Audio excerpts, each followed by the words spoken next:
Hey, call me Shape, and today I'm reacting to a video titled Pretty Black Women Refuse to Stay Married to Black Men. Let's get right into it. The first sign was I was getting a feeling. God was speaking to my spirit and literally letting me know that this person wasn't right for me. They were not a genuine friend, okay? It was this feeling that I had. And the more that I began to, try to be more accommodating, see if it was me, what was going on to cause this contention, the more meaner this person got. And what God was letting me know that this was a supernatural battle that was going on, because the closer I was getting to God, those demons, of course, were getting extremely agitated. And I've seen this in other relationships throughout my life. The closer that I would get to God, these particular people, I would sense this jealousy spirit. I would sense agitation or them wanting to gossip about me. I could feel it. Even though I never said anything, I could feel it. And God was letting me know exactly what was going on with that particular person. So that was the first sign, was God was giving me a feeling, like a knowing. God was just speaking to my spirit. The second was God would give me dreams. God would give me dreams. I would see this person either want to harm me, like, physically fight me in some kind of way. It was just different things like that. And this was something in real life that this person had never done, nor had ever said that they would ever do. So it was really strange that I would have those dreams. But that particular dream did come into fruition. And yes, so God definitely does give dreams. This is speaking to those that are prophetic and those that are called to the prophetic office. Because we know in Amos chapter 3, verse 7, it says, "For the Lord does nothing without revealing his secret to his servants, the prophets." God lets us know exactly what's going on in the spiritual realm. God is so sensitive, so caring, so just a loving father, that even the things that we find so minute, so unimportant, such as, our friendships, relationships, just everyday life, is important to God. God cares about every relationship, friendship that we have. He cares about all of these interactions. God does care about our friendships. I also read in Proverbs 16:28, it says, "A dishonest man spreads strife, and a whisper separates close friends." And God had revealed in different friendships throughout my life, he would just tell me. I remember at one point I wasn't able to sleep, and God was telling me that particular people were gossiping about me, and I would address them. God is telling you people are gossiping about you. You had a gut feeling.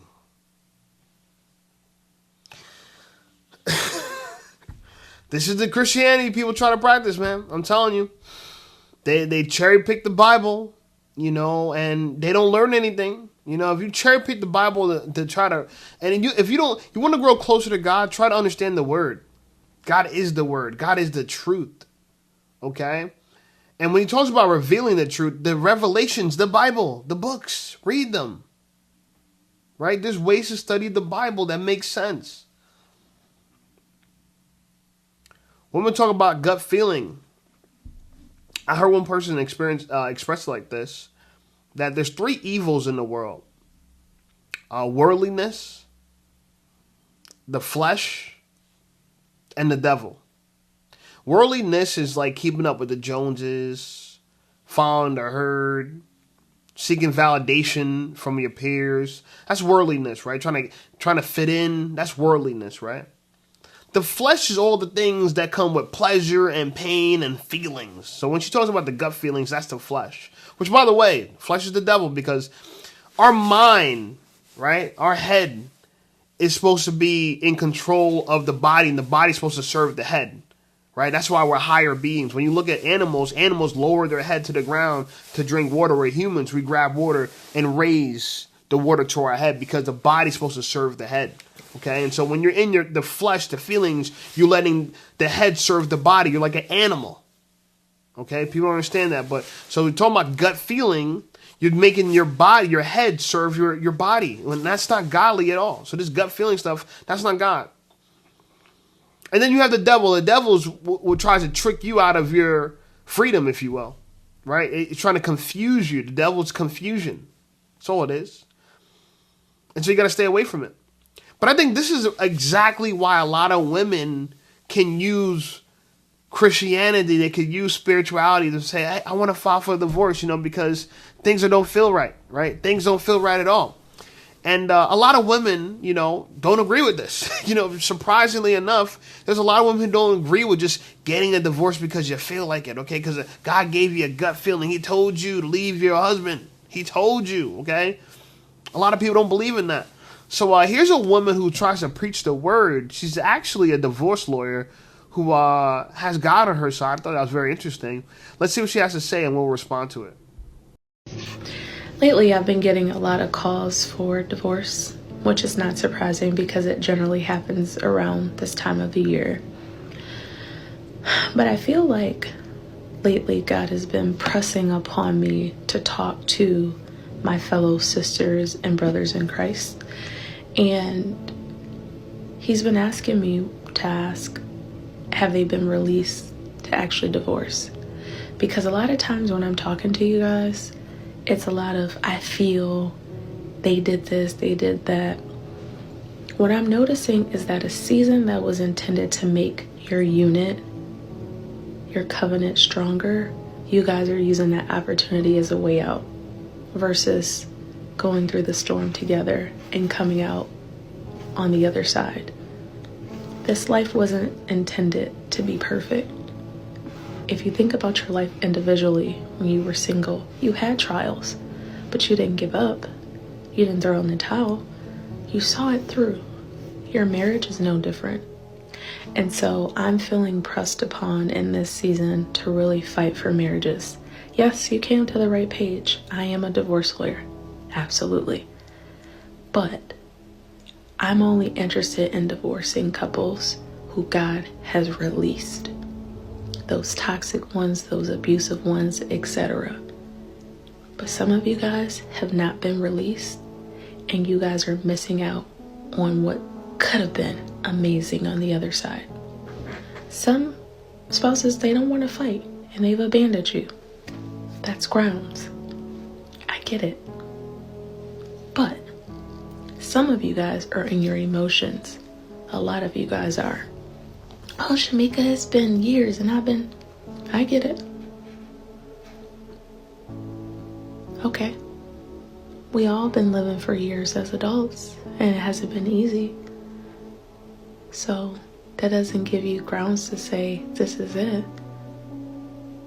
So for my believers in Christ, I urge you to go to God's word about what he says about divorce, particularly as it relates to your case. So many of y'all are listening to other people. Pride is coming in. Humiliation is coming in. A lot of stuff that's not of God is coming in. And then you're forfeiting something that was supposed to be a tremendous testimony to save other marriages behind you. You're trying to throw in the towel, or you have already. So, if this video reaches you, it's because God knows you are the individual who needed to hear this, and you are the individual who's supposed to keep fighting because reconciliation is a thing. Don't forget about God's might and his power. I don't know who that's for, but that was on my heart. Hope you guys are having a great day. Bye. Beautiful black woman speaking the word, speaking about Christ, speaking about God, the Lord, and Christ followers. We're Christians because we follow Christ, okay? The revelation of God to man in flesh form. And she says very specifically, and I agree with her, A lot of you women are doing this because of emotions, your feelings. But again, I try to remind you, the flesh is one of the evils of the world. The flesh. You can't trust the flesh. We're weak to the flesh. Men, we're very weak to the flesh. Okay? But we have to resist it because it's one of the evils of the world. Okay? You know, and God, he's not a God of confusion, because the devil is of confusion. Right? The devil is of confusion, right? But God doesn't lack any clarity. If you want to learn about divorce, you could go to the Word. These are ancient scriptures. The first century. We're in the 21st century. We're talking about the first century. Man. The first century.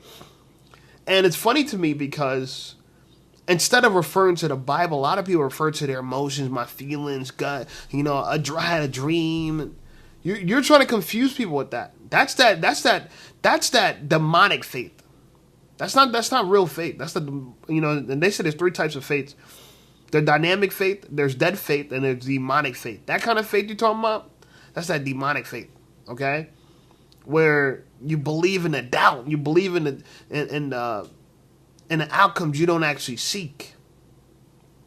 Your undesirable outcomes you believe in, you have doubt. You don't have faith. Okay? Because to have faith or to have doubt, they're both believing. So whether you feel like you believe or you don't believe, they're both beliefs. Faith is a belief, doubt is a belief. I say this because, I think we don't take relationships as seriously anymore. Right? We want to be married for what reason? For worldliness, for the worldliness value of marriage, not for the biblical value of marriage, not for the Creator's value of marriage, but for the world. We want these large, lavish weddings for the worldliness approval, not for God's approval. Right? We don't seek validation from the Father. We seek validation from the herd. And this is why we get these results. This is why we get these results. Not everybody is experiencing marriage and having a good time the same way. There's some women who been through divorce, been through the hustle, been through the struggle, right? But they understand the Word of God. They understand that divorce is not something that you could just do. It's an exceptional thing. There's exceptions, right? But what I mean by an exceptional thing is that it's not the norm to just get divorced. You're supposed to stay with your man, for better, for worse, for sick or for health or for sick, in health and in sickness. For richer or for poor. But you say these vows, it don't mean nothing to you. You're more concerned about what the world thinks about you, not what God thinks about you. Right? And so let's listen to what this lady has to say about it. I think it's very interesting what she got to say. She's giving a young girl some advice. We're going to listen to her and then react to it.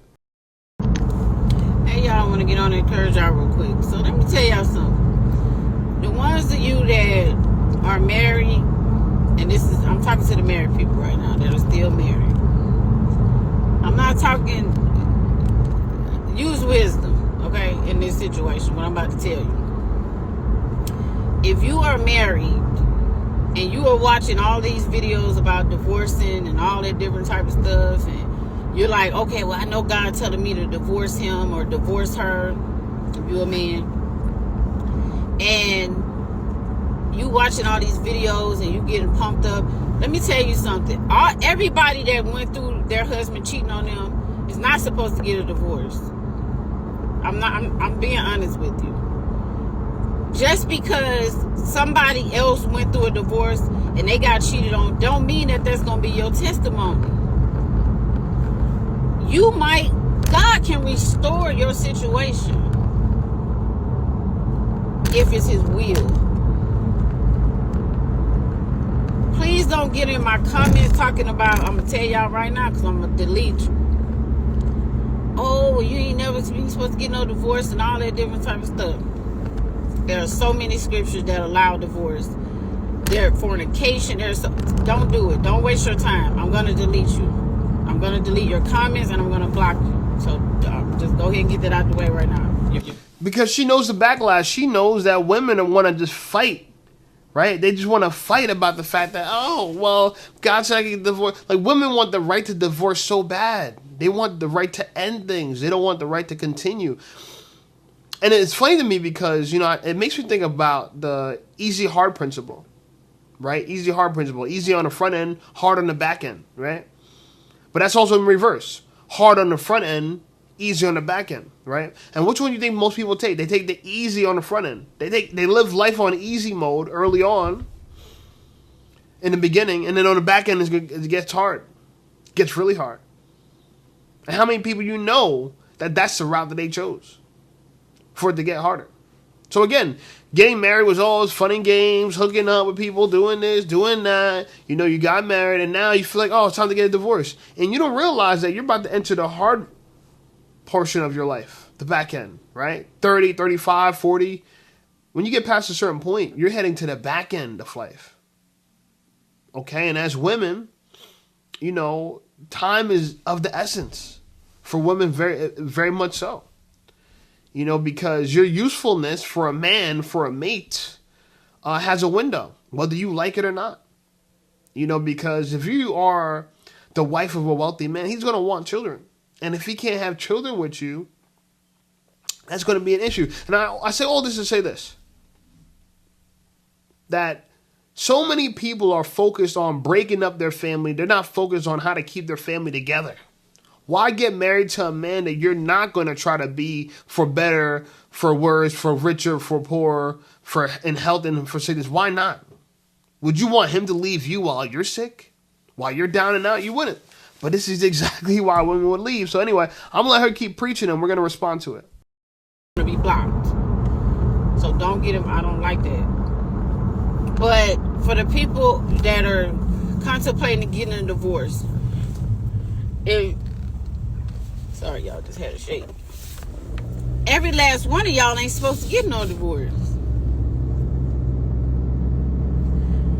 Don't go looking at everybody's divorce videos and thinking you're supposed to get a divorce. Some husbands that cheated are not going to cheat again. I know people be like, once a cheater, always a cheater. That's not true. That is not true. Some people change. I'm telling you. I know this man who hit this lady one time. They was married. He hit this lady one time. And he promised her he would never hit her again. And he never hit her again.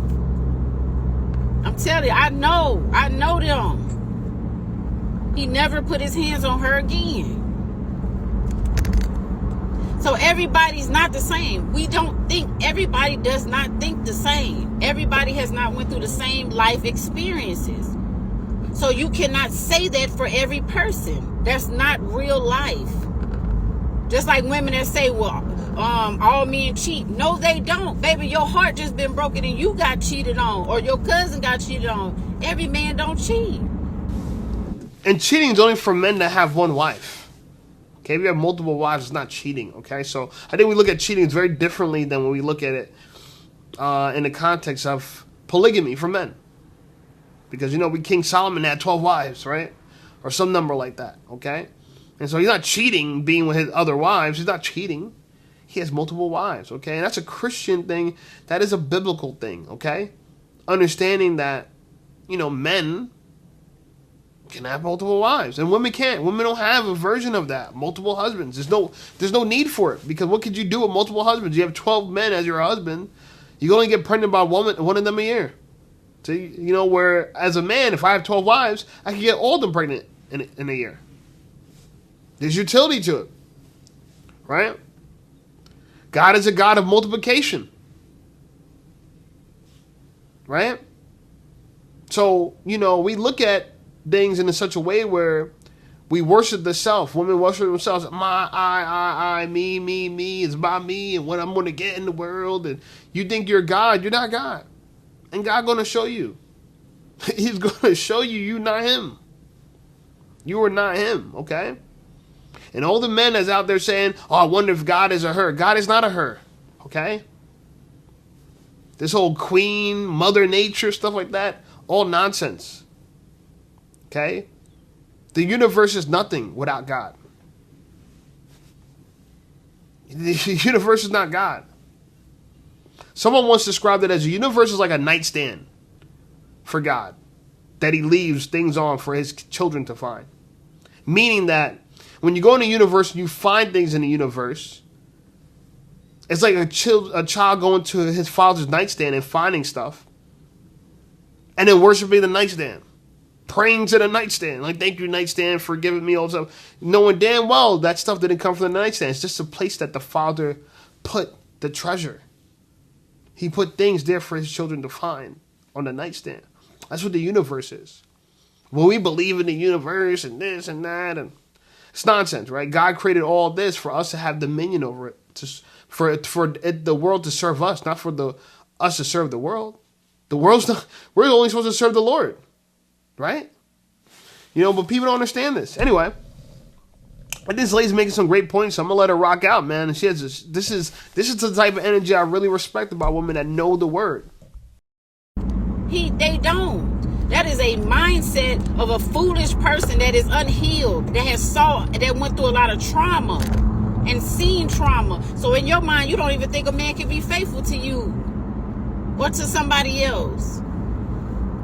And I went through that before. I remember when I was married, I used to see like couples and stuff on Facebook, and just being around certain people, and they were so happy. I was like, that's fake. I used to really think it was fake. Because I'm like, that man ain't doing right by that lady. That man don't care nothing about that lady. I used to really think that because of what I was going through.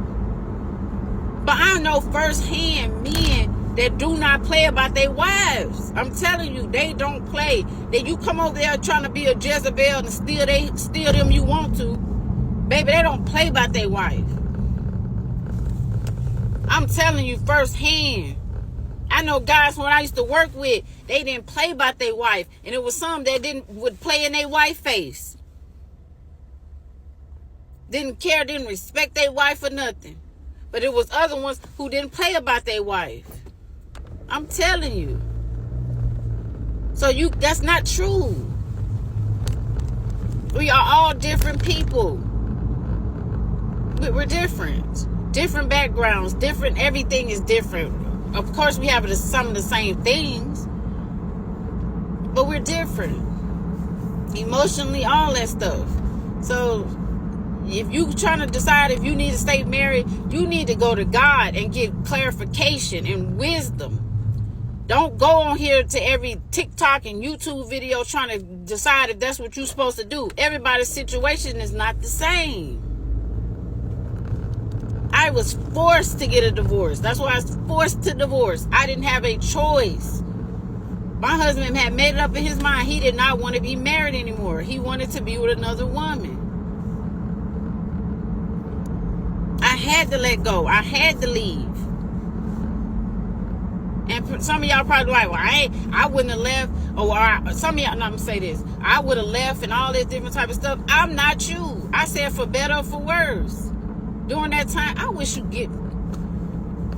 Ooh, people be driving. I said for better or for worse. So I did stick around in the worst. I did. That was my decision. Nobody can make me feel bad because you say that you wouldn't have did it. I'm not you. I don't care what you would have did. I'm not you. She honored her vows. Okay, honestly, this is what a Proverbs 31 wife looks like. Proverbs 31 woman right here. Okay? And, it's funny because, not that many women kind of hold up their vows like this. Right? And it's a covenant with your husband, a covenant with God. How many of y'all take this serious? Y'all don't take the word serious. Y'all don't take the word serious. And if you don't take it serious, you're not going to act on it. Right? So they're talking about 3 types of faith, right? There's faith that's dynamic. The one that you believe and then you act on. Right? That's the dynamic faith. Then there's faith that's dead, right? The ones that you know the word, but you don't act on the word. That's dead. That's faith that's dead. And that's what they said. Faith without works is dead. Right? And then there's the demonic faith, right? The ones where you believe in doubt. Okay? When you focus on doubt. Okay, and not faith. Like I said before, doubt and faith, they're both beliefs. If you have to believe in God or you doubt God, either way, it's a belief. Okay? And that's what we call demonic faith. And so I'm saying this to say that you have to understand that this is a type of woman that a man should be searching for. A woman who's going to try to stick with you through the hard times. Every girl makes a man go through hell. I was watching this thing that Andrew Tate said. Shout out to Andrew Tate. I guess he came back and he's making some content. I'm seeing some short form content. But he talks about how women get married to appease the world. Again, worldliness, right? One of the evils, worldliness, trying to appease the world. A huge, gigantic wedding, and she wants a ring that her man could barely afford, just so the whole world could see that she, you know what I'm saying, he's desperate for her. He got on one knee and he's going to serve her and he's going to, you know, worship her, right? And he does all this for us, and they spend a lot of money on a wedding, and okay, now they get married, and she's like, oh, okay, I got a husband now. I got a husband, right? But the minute she's unhappy, she leaves. The minute she's unhappy. You did all this stuff, wedding, ring, show to your friends, display to the world that this is the woman you married, and she'll just leave. That's how a lot of women give it up, because I'm not going to stay if I'm not happy. My children need to see me. They talk about happiness in such a very interesting way. Because you know why they talk about happiness? Because a lot of these women are filled with anxiety. You know why they have anxiety? Because they have fear of things that they don't want to happen. And why they have fear of things that they don't want to happen? Because they believe in doubt. They believe that the outcome they don't want is likely. And it's anxiety because it's not real fear, because a real fear is an immediate threat that's tangible, right? That's imminent. You know, anxiety is fearing something or having fear for something in the future that's not even real. So fear is being fearful of a real threat. Anxiety is being fearful of an imaginary threat. Because so many women believe in that anxiety, they have what we call demonic faith. They're unhappy. But they think it's the external. They don't think it's the internal. See, the idea about this, and this is why it's so interesting, and you got to read the word, and the word kind of explains it this way. Be, do, have. Who you are on the inside is going to affect your existence on the outside, and it's going to affect the outcome that you have on the outside. But so many people think it's the opposite way around. Your life that you have on the outside, the external life, is influencing the life you have on the inside, the way you feel. And this is why a lot of women will leave thinking that the man made a mistake because their external environment is unhappy and undesirable, or creating unhappiness on their internal environment. But that's out of order. That's putting the cart before the horse. Who you are internally determines the outcome of what you're going to experience on the externally. You have to understand that, because good and evil, right? Those are ways to you to discern the world. And some people might discern the world as evil when it's really good, and some people might discern the world as good when it's really evil, right? And the goal is to discern the world as good for what's really good, and for what's evil for what's really evil. But people can't discern this because they have internal conflicts, right? But here's a woman who didn't have that. She had internal integrity, and this is what allowed her to say, I'm going to stick with my husband, even though we're going through hard times, even though I'm assuming he cheated. Then she said that he cheated. I stuck around with my husband through the worst because I said I would.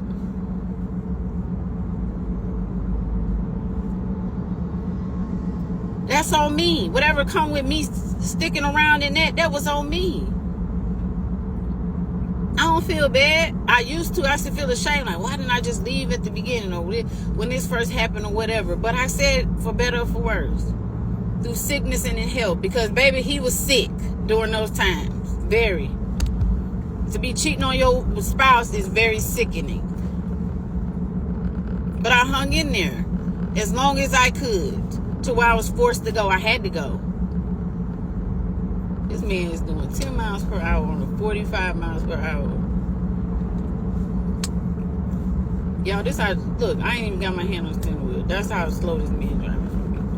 But, yeah, you got to figure out what God telling you to do. Don't be trying to get all your information from somebody else's situation. What is best for you? What is best for you? Because when he first started cheating, it wasn't best for me to leave. I didn't have any money. I couldn't leave. It was best for me to stay put until I figured out what was going to happen and how I was going to move forward. I had to wait. I had to wait until I had enough money to move. So don't just sit up here. I'm telling y'all, you got to use wisdom. Don't mess around here and get these people tell you to leave and I wouldn't have did this or this and this and that, and you be out here and use wisdom. Now somebody going upside your head, then of course you got to do what you got to do. You got to get out of that. But I don't know everybody's situation. Use wisdom. I know people right now that have been through adultery and they are still together. He's not cheating on her. She's not cheating on him. I got a friend right now who was cheated on her husband. Cheated on her husband. You don't see that a lot. Well, it's not put out there a lot. But she cheated on her husband. No, you see that a lot. You see that a lot. Oh my, it's a scary thing, but it's true because a lot of women, again, they're led by the flesh. They want to feel something. They want to experience something. That's a lower human, and not even lower human, that's an animalistic level of living. It's your lower nature. That's not your higher nature. Humans, we have the higher nature, right? The flesh serves the head. The flesh serves the head. But a lot of people, right? A lot of people have their head serve their flesh. That the decision that they make is to serve their body, not the other way around. A lot of women are chasing a feeling, right? And I like the fact that she said, you got to go get wisdom. God says labor for wisdom. One of my favorite sayings on this channel, labor for wisdom, labor for understanding. The more you understand God, the more free you will be. Because his kingdom has abundance. It has abundance. So you don't understand, when people say everything you need is within inside you, it really is. People think it's external. It's not the bags. It's not the cars. It's not the clothes. It's not the expensive restaurants and the foods. It's not any of that stuff. When you become great, then this is what people understand. When people say, I'm going to judge somebody by their character, right? That's their identity. Who is their identity? And their identity is going to determine their actions, right? If you believe in God like you say you do, and you know what I'm saying, being Christian is your identity, your actions should reflect that. And because you have those actions, what you have should reflect that. But a lot of women will look at a man and say, what does he have? And they'll look past the identity of who he is and what he does. They'll look more at what he has. Problem with that is, people understand is that you could have, right, through hook or through crook. Right? Through hook or through crook, sorry. You could have from stealing, from theft, from illegitimacy, from criminal activity. A lot of women fall in love with scammers. People had to steal to get to where they are. I never understood why people would steal to get where you are. To me, it would make no sense to get somewhere so far and for all to be stripped from you. The same way you got it, the same way it's taken away from you. Remember those dudes who stole, hundreds of millions of dollars worth of Bitcoin? And they bought a bunch of stuff and they lived it up for like a week and then they got caught and they all got arrested. Remember those dudes? Right? The same way you got it is the same way you lost it. You want to get rich quick, but you want to build wealth slow. And so you can't lose your wealth so fast. Right? You want to get rich quick, but you want to build wealth slow. And I'm not even talking about rich and quick in the sense of a get rich quick scheme. No, not a scheme. You're going to have to work hard. But it's who you're going to have to become that's going to determine what you're going to do, and that's what's going to determine what you have. Because who you are, that's the input. What you do, that's the output. So to change your output, you need to change who you are internally. To change your external world, you got to change your internal world. This is why God matters, because God is the eternal internal world.